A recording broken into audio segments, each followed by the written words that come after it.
ہر شخص یہ دو چیزیں چاہتا ہے. ایک یہ کہ اللہ اس سے راضی ہو جائے، اس کا رب اس سے خوش ہو جائے، وہ کوئی ایسا کام کرے کہ جس سے اس کا مالک یعنی رب العالمین اس سے راضی ہو، خوش ہو. اور دوسرے یہ کہ انسان کامیاب ہو، دنیا میں بھی اور آخرت میں بھی. اور بہت سے لوگ بہت سے ایسے طریقے سوچتے رہتے ہیں، اختیار کرتے ہیں، سیکھتے ہیں کہ جن سے انہیں کامیابی حاصل ہو سکے. سکسیس کا لفظ، کامیابی کا لفظ ہر ایک کو بہت اچھا لگتا ہے. ہر شخص چاہتا ہے کہ وہ دنیا میں کامیاب ترین انسان کی حیثیت سے زندگی بسر کرے. جب وہ مرے تو لوگ اس کو اچھے نام سے یاد کریں، دنیا میں رہتے ہوئے اس کو اطمینان قلب نصیب ہو، سکون نصیب ہو، اور جب اللہ کے حضور حاضر ہو تو اللہ تعالیٰ بھی اس سے خوش اور راضی ہو. یہ چیز کیسے حاصل ہو؟ وہ کون سے کام ہیں جن کو کر کے ہم یہ مقصد حاصل کر سکتے ہیں؟ تو یہاں اس آیت میں وہ کام بتا دیا گیا کہ اگر کوئی شخص یہ کام کرے گا تو اس کا رب بھی اس سے راضی ہوگا اور وہ کامیاب لوگوں میں شامل ہو جائے گا. وہ کام ہے رشتہ دار، مسکین اور مسافر کو ان کا حق دینا.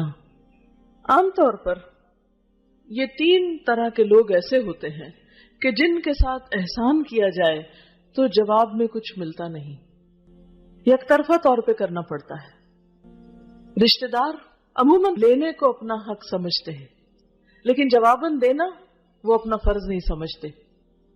آپ ان کو ساری زندگی بھی دیتے رہیں تو بسا اوقات وہ راضی نہیں ہوتے، خوش نہیں ہوتے.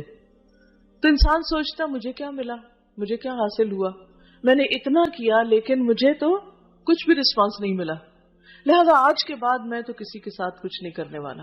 اور شیطان اس کو بار بار پریشان کرتا ہے، مایوس کرتا ہے کہ لوگوں کے ساتھ اچھا کر کے تمہیں کچھ حاصل نہیں ہوا، اس لیے تم بھی اب اپنی فکر کرو، لوگوں کی فکر چھوڑ دو. لیکن جس شخص کو یہ معلوم ہو کہ رشتہ دار تو نہیں راضی ہوتے، رشتہ دار نہیں راضی ہوتے تو نہ ہو، لیکن میرا رب تو راضی ہوگا، میں تو کامیاب ہو جاؤں گا، تو وہ پھر بغیر کسی صلے کی توقع کے، بغیر کسی نتیجے کے، یک طرفہ طور پر رشتہ داروں کو دیتے رہتے ہیں، ان کا حق ادا کرتے رہتے ہیں، ان کے ساتھ حسن سلوک کرتے ہیں. اسی طرح مسکین جو خود ضرورت مند ہے، حاجت مند ہے، جب آپ اس کی مدد کرتے ہیں تو وہ مسکین جواباً آپ کو کچھ نہیں دے سکتا. لہذا انسان کی ایک بہت بڑی کمزوری ہے کہ جہاں سے اس کو کچھ فائدہ حاصل نہیں ہوتا وہاں وہ کچھ کرنا بھی نہیں چاہتا.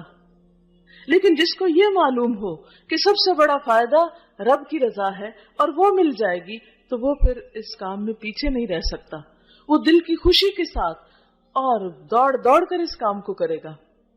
پھر اسی طرح مسافر کسی بھی جگہ وقتی طور پر آتے ہیں اور پھر چلے جاتے ہیں. بعض اوقات وہ کسی چیز کے ضرورت مند ہوتے ہیں. ایک شخص اپنے گھر میں بہت امیر بھی ہو سکتا ہے، اس کے پاس بہت کچھ ہوتا ہے، لیکن جب وہ سفر میں نکلتا ہے تو ضرورت مند ہو جاتا ہے. چاہے آپ کسی 5 سٹار 7 سٹار ہوٹل میں بھی آپ جا کر رہیں تو چھوٹی چھوٹی چیزوں کی آپ کو ضرورت پڑ جاتی. کتنے بھی انہوں نے اہتمام کر رکھے ہو پھر بھی آپ کو کچھ نہ کچھ کم پڑ ہی جاتا ہے. لیکن مسلمان معاشرے کے اوپر کیا ذمہ داری عائد کی گئی کہ مسافر کوئی بھی ہو. یہاں یہ نہیں کہا کہ جو غریب مسافر ہو یا جو لٹ جائے یا جس کی جیب کٹ جائے تو تم اس کے ساتھ اچھا سلوک کرو اور اس کے گھر واپس جانے کے لیے کرایہ کا بندوبست کر دو. نہیں، مسافر کوئی بھی ہو، اس کی عزت و اکرام، اس کا احترام، اس کا حق دینا یہ اللہ کی رضا حاصل کرنے کا ذریعہ ہے. پھر اسی طرح سورۃ النساء میں اللہ تعالیٰ فرماتے ہیں وَاتَّقُوا اللَّهَ الَّذِي تَسَاءَلُونَ بِهِ وَالْأَرْحَامَ إِنَّ اللَّهَ كَانَ عَلَيْكُمْ رَقِيبًا، اور اللہ سے ڈرو جس کا واسطہ دے کر تم ایک دوسرے سے اپنے حق مانگتے ہو. یعنی رشتہ دار آپس میں ایک دوسرے سے جب حق لینا چاہتے ہیں تو عموماً اللہ کا واسطہ دیتے ہیں کہ خدا کے واسطے یہ کام کر دو، یہ بات مان جاؤ، چاہے اپنے بچوں کے ساتھ معاملہ ہو یا بعض اوقات والدین یا اور بہن بھائیوں کے ساتھ. تو فرمایا کہ تم اس رب سے ڈر کر ایک دوسرے کا حق پہچانو اور اس کو ادا کرو، اور رشتہ داروں کے حقوق کا خاص خیال رکھو، ارحام کا خیال رکھو، ان تعلقات کو بگاڑنے سے پرہیز کرو. اور یہ کب ہو سکتا ہے؟ جب انسان کو اللہ کا ڈر ہو. یاد رکھو ان اللہ کان علیکم رقیبا، بے شک اللہ تم پر نگرانی کر رہا ہے. وہ تمہارے اعمال کو، احوال کو دیکھ رہا ہے کہ کون مفسد ہے، کون خرابی کرتا ہے، کون بگاڑتا ہے اور کون بنانے کی کوششوں میں لگا رہتا ہے.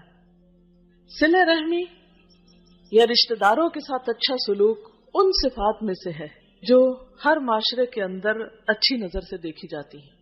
اسلام کے آنے سے پہلے عرب معاشرے کے اندر بہت سی اخلاقی خوبیاں تھیں، جن میں سے ایک صلہ رحمی تھی، رشتہ داری کا خیال کرنا. اسلام نے بھی اس کی بہت اہمیت واضح کی، یا اس پر بہت اس کی تاکید کی، یا اس پر بہت توجہ دلائی. نبی صلی اللہ علیہ وسلم پر غار حرا میں جب فرشتہ اترا اور اس نے آپ کو بہت زبردست طریقے سے 3 بار بھینچا، یوں کہ جیسے آپ کا جسم چور چور ہو جائے، اتنا شدید طریقے سے بھینچا اور کہا کہ اقرا پڑھو، تو آپ نے فرمایا میں نہیں پڑھ سکتا. بہرحال پھر اللہ کے حکم سے آپ پڑھنے لگے، وہی آپ پر نازل ہوئی، لیکن آپ کی حالت غیر ہو چکی تھی. اسی طرح کانپتے ہوئے خوف کی حالت میں آپ گھر واپس لوٹے. تو حضرت خدیجہ رضی اللہ تعالی عنہا نے آپ کا استقبال کیا. آپ نے ان کے سامنے اپنی دل کی کیفیت رکھی اور کہا زملونی زملونی، مجھے کچھ اڑا دو اڑا دو، اور کہا کہ مجھے اپنی جان کا ڈر ہے، یہ سب میرے ساتھ کیا ہو گیا.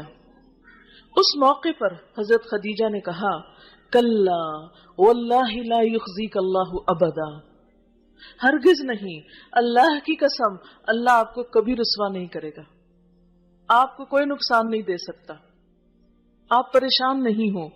کیوں؟ اس لیے کہ انک لتصل الرحم، کیونکہ آپ رشتوں کو جوڑتے ہیں، رشتہ داروں کا خیال رکھتے ہیں، صلہ رحمی کرتے ہیں، آپ کو کوئی نقصان نہیں ہو سکتا. آپ کا اتنا زبردست اخلاق ہے. وتحمل الکل، اور آپ ناتواں کا بوجھ اپنے اوپر لیتے ہیں، جو کمزور لوگ ہیں ان کا بوجھ اٹھاتے ہیں، یعنی بے سہارا لوگوں کا بوجھ اٹھاتے ہیں، جن کا کوئی سہارا نہیں ہوتا، جن کے کوئی کام کرنے والا نہیں ہوتا، آپ ان کے کام کر کے دیتے ہیں. وتکسب المعدوم، اور تنگ دست لوگوں کی مدد کرتے ہیں، یعنی جن کے پاس کچھ کمانے کو نہیں ہوتا آپ انہیں کما کے دیتے ہیں، اپنی کمائی میں سے ان پہ خرچ کرتے ہیں. وتقر الضیف، اور آپ مہمان نوازی کرتے ہیں، مہمان کی میزبانی کرتے ہیں. وتعین علی نوائب الحق، اور حق کے معاملے میں پیش آنے والی مشکلات میں آپ مصائب میں مدد کرتے ہیں، یعنی حق کے سلسلے میں جو مشکلات پیش آتی ہیں اس میں آپ لوگوں کا ساتھ دیتے ہیں. دنیا میں جتنا بھی سوشل ویلفیئر کا کام ہو رہا ہے، سوشل ورکر جو ہیں، سوشل ویلفیئر کے کام کرنے والے لوگ، اگر وہ اپنی ساری کوششوں کو جمع کر لیں تو وہ پوری کوششیں ان 5 چیزوں کے اندر سما جاتی. اور یہ آپ کا اخلاق نبوت سے پہلے کا ہے. یہ ایک بنیادی انسانی اخلاق ہے کہ جس پر ہماری شریعت نے تو زور دیا ہی، لیکن انسان کی عقل، اس کا ضمیر، اس کا دل اس کو ان چیزوں پر ابھارتا ہے. اس کے اندر کی جو فطرت ہے، اس کے اندر جو خیر ہے، وہ اس کو بتاتی ہے کہ یہ کرنے کے کام ہے. اور وہ کیا ہے کہ آپ رشتہ داریوں کو جوڑتے، اس نمبر 1. اور دنیا میں جتنے بھی انسان ہیں ان کے ساتھ ہم جو بھی حسن سلوک کریں، لیکن ان میں سے نمبر 1 بہرحال رشتہ دار ہی ہیں. چاہے وہ ہم سے روٹھے، چاہے وہ ہمارے ساتھ اچھا سلوک نہ بھی کرے، چاہے وہ ہم کو نہ بھی پوچھے، چاہے وہ ہمارے کام نہ بھی آئیں، لیکن پھر بھی وہ ہمارے حسن سلوک کے سب سے پہلے مستحق ہیں. اور ان رشتہ داروں میں سب سے پہلے والدین آتے ہیں، پھر اولاد آتی، بہن بھائی آتے ہیں، پھر اسی طرح پھیلتے جاتا ہے معاملہ، خالہ چچا ماموں، باقی لوگ آتے ہیں. لیکن انسان اگر انسانوں کی مدد اور خدمت کرنا چاہتا ہے تو سب سے پہلے کیا دیکھے کہ اس کے اپنے خاندان میں کون مستحق ہے، صدقے خیرات کا یا زکوٰۃ کا یا ویسے مدد کا کون مستحق ہے. یہ نہیں کہ انسان یتیم خانے کو تو ہر مہینے کچھ نہ کچھ بھیج دے، لیکن اپنے ہی فوت ہونے والے بھائی کے جو یتیم بچے ہیں ان کو نہ پوچھے کہ بھائی کا ہمارے ساتھ کوئی اچھا سلوک نہیں تھا. اگر وہ اپنے بھائی کے بچوں کو پہلے دے اور باقی یتیم خانے میں بعد میں بھیجے تو اس کا یہ عمل زیادہ اجر و ثواب کا باعث ہوگا. لیکن عموماً جو جتنا قریب ہوتا ہے اس سے اتنی زیادہ شکایتیں بھی ہوتی ہیں, اس سے اتنی زیادہ توقعات بھی ہوتی ہیں, اس سے اتنا ہی زیادہ انسان پھر ناراض بھی رہتا ہے, گلے شکوے بھی کرتا رہتا ہے, اور دوسرے سے زیادہ احسان کی توقع رکھتا ہے, طمع رکھتا ہے, اور خود احسان کرنا نہیں چاہتا. تو ایسے میں صلہ رحمی کرنا, رشتوں کو جوڑنا بڑا مشکل کام ہوتا ہے. لیکن بہرحال تاکید بھی سب سے زیادہ اسی کی ہے کہ جب کسی کے ساتھ بھلا کرو تو پہلے اپنے رشتہ داروں میں دیکھو. دوسری صفت جو بتائی وَتَحْمِلُ الْكَلِّ, آپ ناتوانوں کا, کمزور لوگوں کا بوجھ اٹھاتے ہیں. کمزور کسی بھی اعتبار سے, چاہے وہ بیمار ہیں یعنی جسمانی طور پہ کمزور ہیں, یا پھر یہ ہے کہ وہ مالی اعتبار سے کمزور ہیں, یا ان کے اوپر کوئی اور اتنے کام کا بوجھ ہے. بوجھ تو کسی بھی قسم کا ہو سکتا ہے, اور آج کل تو فزیکل نہیں مینٹل سٹریس بہت ہوتا ہے. کوئی کسی کی بات سننے کو تیار نہیں, کوئی کسی کے لیے کاؤنسلنگ کرنے کو تیار نہیں, کسی کے پاس کسی کے دکھ سننے کا وقت نہیں. ہر کوئی اپنی دنیا میں اتنا مصروف ہے کہ جو ہی اس کو پتا چلتا ہے کہ کوئی شخص پریشانی میں ہے وہ اس کو دور سے سلام کر دیتا ہے کہ یہ پھر آ جائے گا اور یہ ہمارا وقت ضائع کرے گا.